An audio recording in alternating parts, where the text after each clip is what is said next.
Hey, welcome back. Ask Coach Nate, episode number 17. Today, we're going to explore going beyond your comfort zone and how to incorporate that into your training. So, Nate, why don't you kick it off and tell us about your experience? I know you were just telling me earlier about some of the training that you were recently doing, and like you were consciously trying to perhaps push the limits of what you typically do. Like, why would someone want to do that? Um, yeah, so right this second, my training has not been like as consistently high volume and high quality as I would as I have had in the past when I was racing and like focusing more completely on that as my like main activity. But I am still really interested in being fit and want to be in good shape this summer. So like to help establish a baseline of like where I'm at, I can't just go out and do like solid workouts where I'm pushing, but it's within the range of what is like very doable for me. Sometimes it's good to test like what you're actually capable of. So like, yeah, 2 days ago, I think I went out and I like had a very thorough warm up, and then I went up a climb that I'm relatively familiar with, and it's like pretty predictable unless it's especially windy. You can like gauge your times pretty accurately there. So I went out and did a singular hard effort. Like I didn't do repeats. I just did one hard effort and then came home. But I wanted to see like what I could do, how it stacked up against past performances, how I felt doing the power that I was doing. And I went out specifically not holding back. So like I obviously didn't just open up the effort with like a full out sprint, but I went out not trying to like leave anything in the tank at the end. And especially after doing like probably hundreds of like maximal efforts over the years, like you have to pace those efforts, but you can't hold back from the start. You can't leave like 10% in the tank for the first half of the effort and think that you're going to pick up all the rest on the second half of the effort. So I went out like probably slightly harder than I wanted or than I should have, just so that I would try to hold on. And it's like if my power dropped 20 watts over the course of the effort, like that was fine. If I was able to maintain it throughout the effort, that's even better. But I wanted to finish the effort like pretty much like gassed and not able to do anymore, just to see where I was at, and also to kind of recalibrate my brain's perception of what I'm currently capable of, both from like a power perspective and like consciously looking at the numbers while I'm training, but also from a sensory perspective where I know what it feels like to be kind of at my current limit. Because I think over a given training cycle and over the years, your sensations do change in what is during what is a maximal effort. Yeah, I think most people would agree, right, that going outside of your comfort zone is a good thing to experiment with, and then in how you train, right? It's an obvious thing you would need to do in order to get better. Like you need to go a little bit harder, go a little bit longer in order to keep pushing the limits. So what are some examples of how people in their normal course of training could experiment with pushing limits and going outside their comfort zone?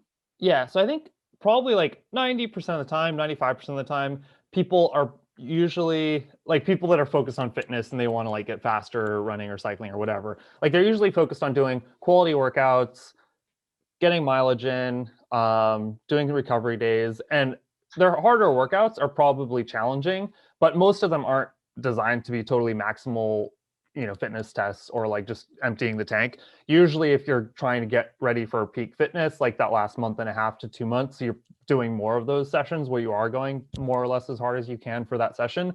But I think a lot of people focus on doing, quality work that's not really fully testing them, which is generally what you want, because if you test yourself to the limit a couple times a week, like you can't do that forever and it burns you out, but it does help you to get to whatever your peak is.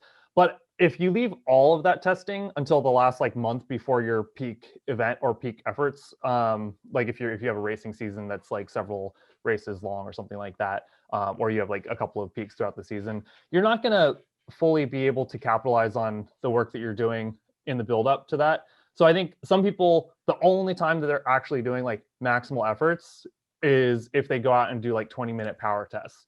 And they do a lot of like quality training for a couple months, and then they do a singular 20-minute power test, and it's a stressful event for them because they are not used to like testing their limits, and they go out and they're like nervous about it. They try to nail it, and they are either like very pleased because they did more than they thought they could, or they're disappointed because they didn't pace it right.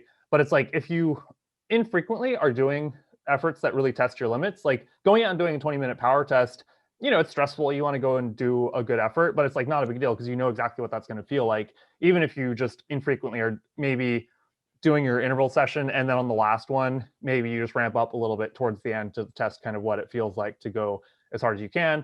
Or maybe if you're doing like, let's say 3 or 4 threshold or VO2 max intervals, maybe you do the first few on the pace that sounds reasonable for you. And then on the last one, you just try to do like the highest average power that you can or something like that.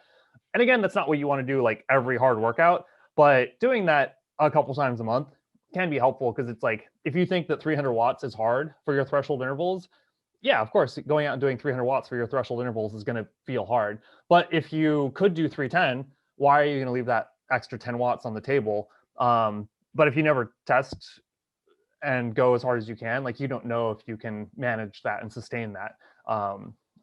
So I think it's good to just check on that periodically. And a lot of times the easiest way is to just leave the later portions of your workout, your hard workouts, like they're already established in your schedule as being very hard, and just push a little bit extra towards the end to kind of test like, was 300 watts appropriate?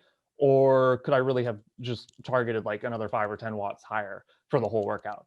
And you can use those as feedback. And it's like, if you go a little bit hard and you can't do it, that's great feedback as well. Like there's no such thing as like good and bad feedback. It's just like letting you know what you're capable of, and it helps you to be like have a finely tuned sense of what your benchmarks are and what's good training and what's too much.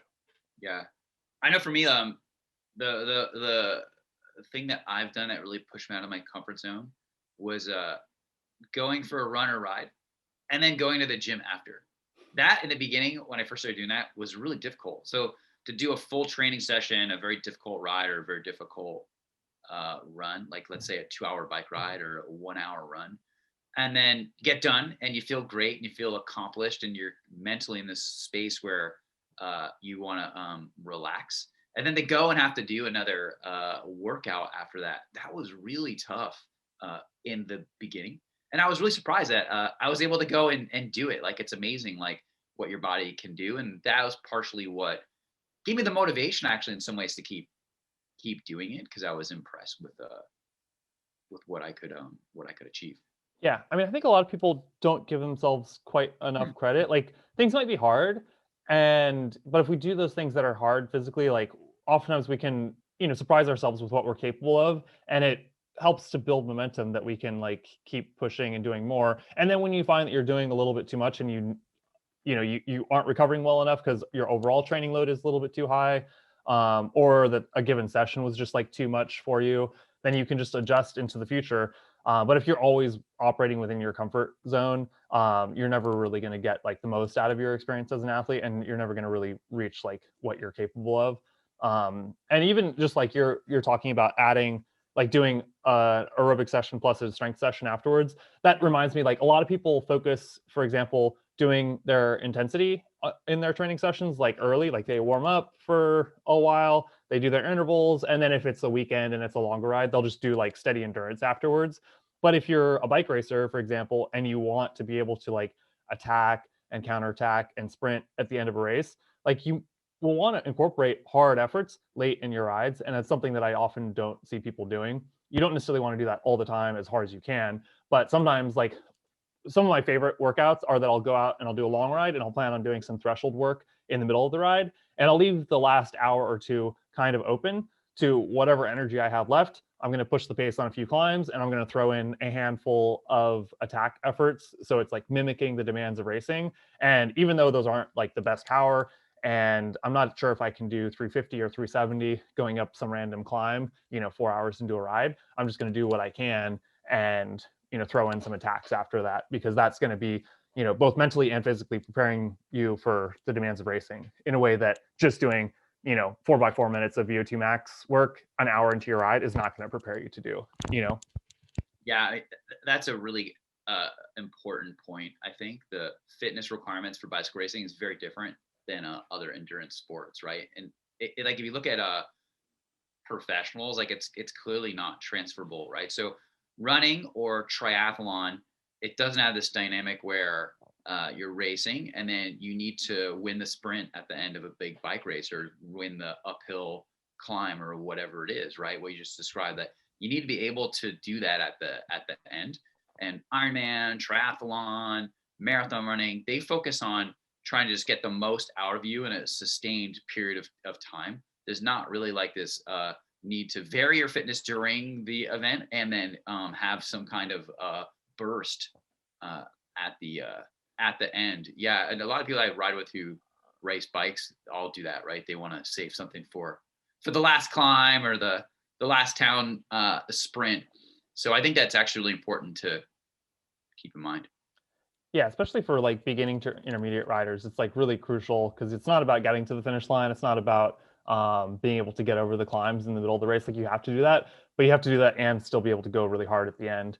And I think one thing, like a, a lot of people, I think, even when they're thinking about like very strong amateur racers compared to pros, like they'll look at their power numbers and then they'll see some like write up about like I don't know Matthew Heyman winning Paris-Roubaix at the like towards the end of a long career, and it's like, oh, his power numbers were not spectacular. I mean, it's like, oh, like they're very good, they're better than most amateurs, but people will look at that and be like, oh, like that doesn't look otherworldly, it just looks like very strong.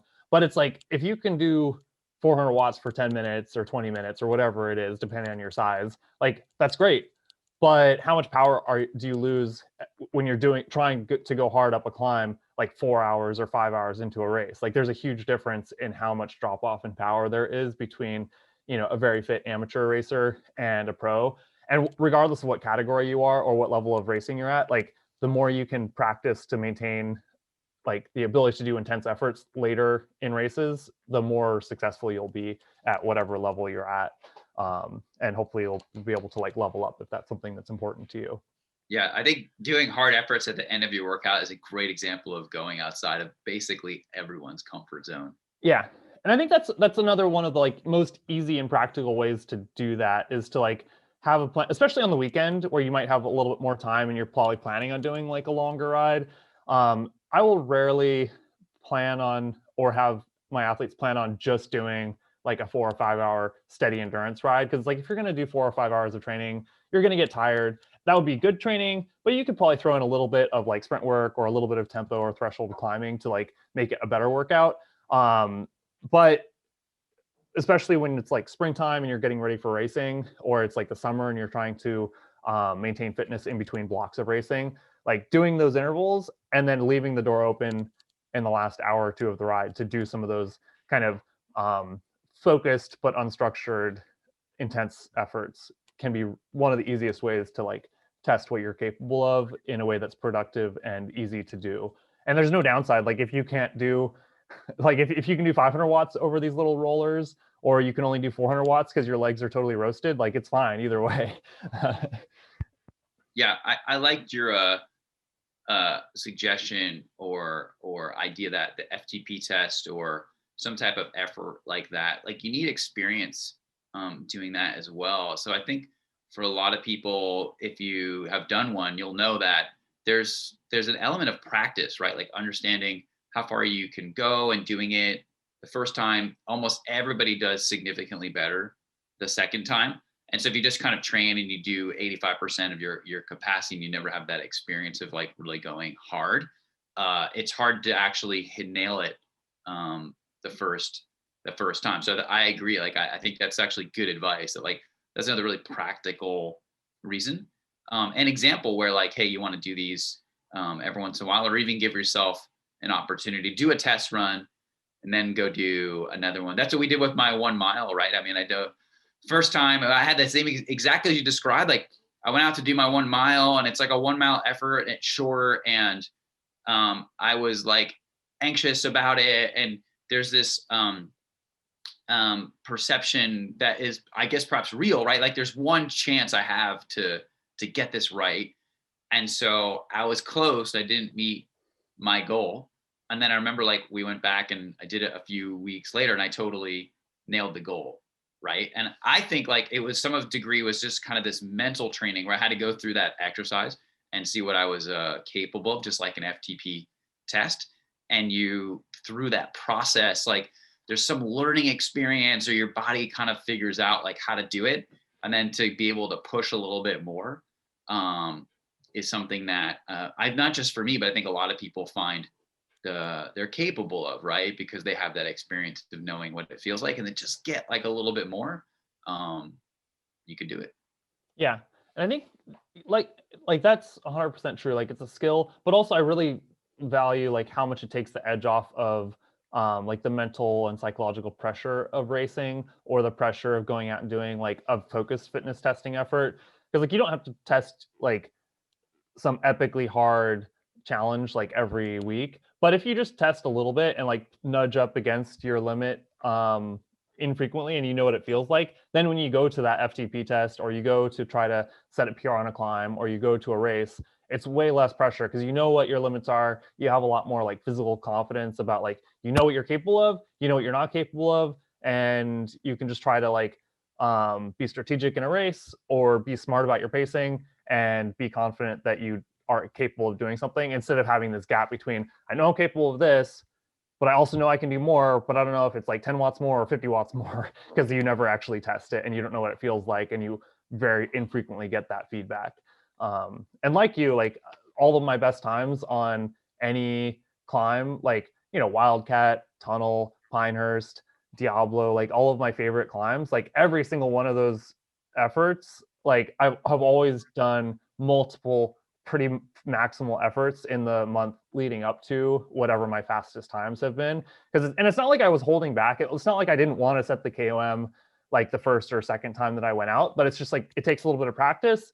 And especially with KOMs, like it's both practice and like executing the pacing perfectly and being absolutely at your limit. But also you have to get a little bit lucky maybe with the wind and the conditions.